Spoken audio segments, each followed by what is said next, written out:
Look, getting your account terminated on Amazon is serious business.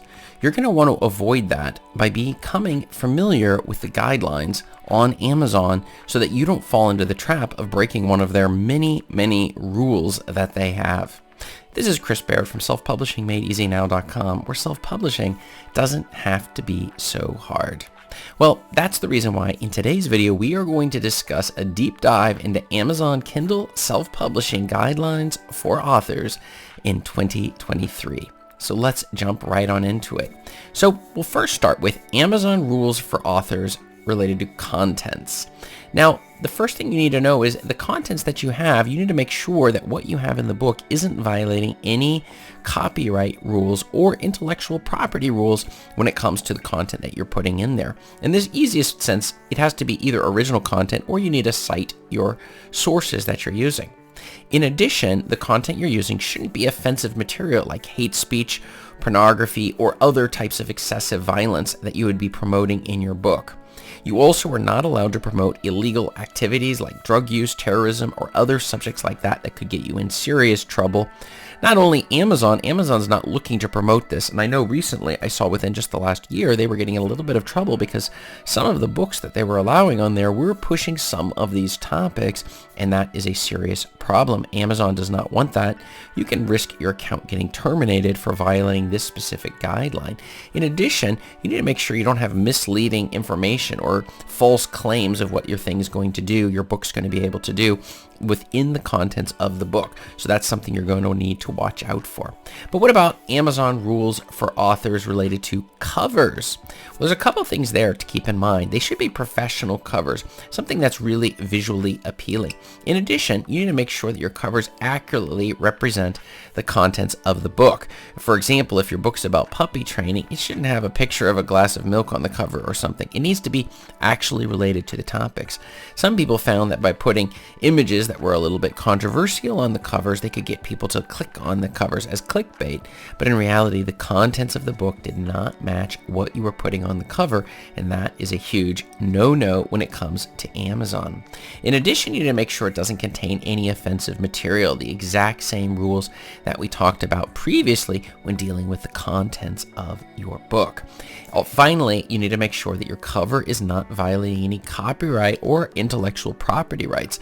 I recently had one of my covers challenged. It was using one of the images from Unsplash. It was a completely free of copyright or intellectual property. I'm allowed to use it however I wanted to, but Amazon said, how do you know you have the right to use this specific image? And we had to look it up on Unsplash, and my cover designer looked up and said, look, this is a free to use image. I responded immediately to Amazon, which is what you need to do if you ever get a warning from Amazon. And then based upon that, I sent it in, and they came back within 24 hours and said, okay, it's just fine with the book. This image is just fine to use. So the next category, Amazon rules for authors, the table of contents. Now this one has gotten people in trouble before as well. There was a strategy a number of years ago when they were figuring out how many pages read a person did. If you put the table of contents at the end of the book, the person would get to the table of contents and it would count as though they had read the whole book. That ended up some people getting their accounts banned. I still see some books that show that table of contents right as the very end of the book. That's a terrible idea on a couple of fronts. First, it could get you banned for trying to cheat one of their systems. And the second thing is the table of contents is a place where you can really sell your book. When somebody does the look inside, they're able to see what exactly the contents are. But you need to make sure that your table of contents accurately reflects the structure and the content of the book. It can't just be some random table of contents and then the contents of the book don't match. In addition, it needs to be easy to navigate and understand. And I can tell you that's one of the reasons I even started learning how to do formatting, and now I have my formatting course you find below in the description that goes specifically through the steps to making sure that table of contents is correct, easily readable, and the links click and take you to the correct pages for your books. And this was one of the reasons why I wanted to learn how to do it myself. I originally tried Scrivener and I moved over to Jutoh, which is by far my absolute top pick of a program for doing the formatting of your book to make sure that the table of contents are flawlessly correct and represent the contents of the book, easy to navigate. And Amazon has never criticized any of my books, 230 I think we're up to now, books on Amazon without any problem at all with these table of contents. The next set of rules is Amazon rules for authors regarding links. Now, links to external websites are just fine, but they have to be relevant to your specific content and not be violating anything like copyrights or intellectual property. Like, as in here, you can get a free illegal this or illegal that or download this illegal file. You're not allowed to use these sorts of links. They will get you in trouble. Amazon previously also did allow you to have links to their own products in there, but I found that on other websites like Smashwords, Draft2Digital, some of these other ones, they did not appreciate using affiliate links within the books. So you need to be careful when it comes to links. And the links really need to be useful and not just trying to manipulate sales, rankings, or reviews. And when we say that, you can ask people to leave a review and have a link, but in terms of if you say, I'll give you a free book for your review or something like that, I'll give you a free something, just leave a review, click on this link and leave a review. Now you are violating Amazon's policies, but just asking people to leave a review, that's completely fine in the contents of your books with a link in the book. So next one, Amazon rules for authors' content. So what about the content of the book? Now, the content of the book needs to be formatted correctly and free of errors. And this is one of the reasons why I said you should learn how to do formatting yourself. Do not outsource this to somebody else. Figure out how to use the tools to get your books formatted in the correct format so that you won't have a problem with Amazon at a later point. Or some of these books get through Amazon and then the readers are complaining, giving you 1 stars because the formatting is so far off. And that's something you really, it's so easy to avoid it. Just learn the tool. Jutoh is an amazing tool and it will help you get through the formatting part. The other thing is it shouldn't contain any hidden code or malicious software. This is a little bit trickier, but you could have code there where somebody types the code in that you have in your book and then as a result, or a link to that code, and then puts a virus on their system. And that is completely unacceptable, of course, but that could also get your account terminated. So be very careful with these sorts of games. And it shouldn't violate any laws or regulations. It's kind of like we would expect when it comes to just the general content of the book. But what about Amazon rules for authors' quality assurance? Now, Amazon itself reserves the right to review and remove any content that violates its own guidelines. The other thing is authors are responsible for ensuring the quality of their content. It's not Amazon's problem that you're not putting quality content onto Amazon. It's up to you to make sure that your quality of the content that you're putting out there is above par. Also, how are you supposed to get positive reviews if your quality of your content is not so positive? So, Amazon rules for authors' titles and subtitles in your metadata. Now, titles and subtitles, they should accurately reflect the contents of the books. I can also say you shouldn't be using keyword stuffing when it comes to your titles. That can get you in trouble. In the old days, that was completely acceptable and a standard practice. Nowadays, you need to make sure that your subtitle actually is a sentence, that it actually flows. Now, it can be really long. They aren't going to complain about that. But if you put parentheses and then a bunch of related keywords, that will get you in trouble. Or if you're repeating the same word over and over in the title and subtitle, that's also going to create problems for you as an author. So the next thing, they should not contain any misleading information or false claims. So your subtitle and title, they shouldn't be telling people they're going to lose 1,000 pounds in a week or some crazy nonsense, or maybe they're going to say something else that's not true. Yeah, for example, claims that you're just not allowed to do that. You can't just make any claim with your titles that you want. They shouldn't violate any copyright or intellectual property rights.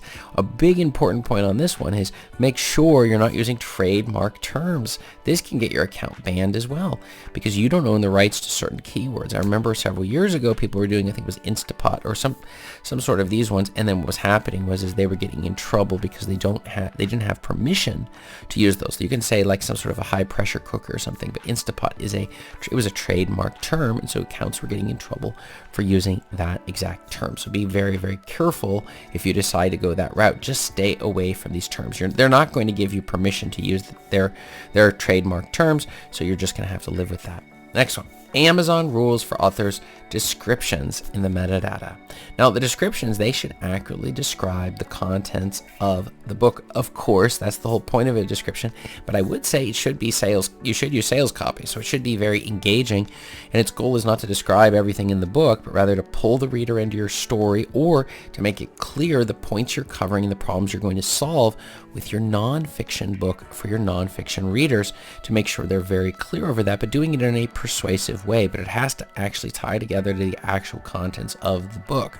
Should be well written and engaging, and that's what we mean by sales copy in the description. It also should not contain any misleading or false claims again. And so that's a really important point when it comes to what you're going to put in the description. Don't claim something in there that you're not going to be able to deliver on. Next one. Amazon rules for authors' keywords and the metadata there. Now, your keywords should accurately reflect the content of the book itself. In addition, they should not be misleading or irrelevant. So some people discovered a little trick, which is through using keywords that they're not actually related to the contents of the book. This can also get you banned. The same goes for your categories that you're going to choose. So make sure that these actually all fit together. Otherwise, you risk problems with your account. Amazon rules for authors, publishers, metadata. You need to make sure that the publisher name should accurately reflect the name of the person or company publishing the book. You can't publish, first of all, names that are already used by other publishing houses. Like Random House would be a terrible name for your publishing when you're going to type in publisher into the metadata, because it is protected. You're not free to go doing that. Same goes if you're writing with an other author's name. Be very, very careful about using that name. I would never do it. Use your own name, use a pen name, make sure the name doesn't already exist on Amazon, because otherwise you risk getting in trouble for ripping off other people's contents. So, Amazon rules for authors, KDP Select exclusivity. This is a favorite theme. The thing is, as an author, you can enroll your book into KDP Select and agree to make your book exclusive on Amazon only. Now, this is only the Kindle version, the ebook version of your book that you're saying for a 90-day period. I agree not to sell it on any other platform. And in exchange, they will do special marketing for your book. They will allow you to run promos like free promo days, during the 90-day period, or countdown days even during the 90-day period, and we'll do special promotions on your books. So that's one of the reasons why you definitely want to consider going with this particular thing if you're going to want to do these sorts of promotions. Otherwise, I would say going wide is usually a great option. So we expand our books out, and also don't limit it. If your account were terminated, hopefully you're running your books on other networks, other distributors, not just Amazon alone. Now, Amazon rules for authors for pre-orders. There's another one. So authors can set up pre-orders for their books before it's released. So that is where people can actually place an order for the book even though it hasn't even come on the market yet. Now, there is a couple things. The final version of the book, it needs to be uploaded 3 days before the release date for your book. And the reason for this is because they just need to make sure the thing is actually there. Because if they say it goes live and you have no book, we have a serious problem. But some people have found they can build up a bit of traction. But for new authors, this is a terrible idea. Don't worry about pre-orders, because ultimately it's going to cannibalize the actual sales of your books unless you're able to build a massive amount of pre-orders. And as a new author, that is not going to happen. So I mostly would tell you to stay away from a strategy standpoint, stay away from the pre-order thing, but it's good to understand the guidelines. So Amazon rule for authors, reference lists. So authors should provide a reference list. You're going to want to provide a reference list for any sources that are used in the book, so they'd be able to go through it. It should be formatted correctly and accurately to reflect the sources that you used to produce your book if you used other sources. But in conclusion, what you're going to hear throughout all of these different things is that you ultimately are responsible for following Amazon's guidelines. This is not something that you can just blow off. There are major consequences. Some of them mean when you're going to publish your book, you're going to go back and forth with Amazon because they're not going to approve your book in the first place. Other problems you're going to face when you're trying to publish your book is you'll publish it and then Amazon will say you're violating our terms in the guidelines that we provide. And those change from time to time. And that's one of the reasons why you need to stay plugged into a source like this here, where we're going through the latest rules regarding Amazon and things that can get your account in trouble to make sure that you are not going to stumble into one of these mistakes. But my question for you is, have you ever violated any of Amazon's guidelines? If you have, write yes below in the comments. And if no, write no below in the comments, and check up above me here and check out more answers to your self-publishing questions. Thanks.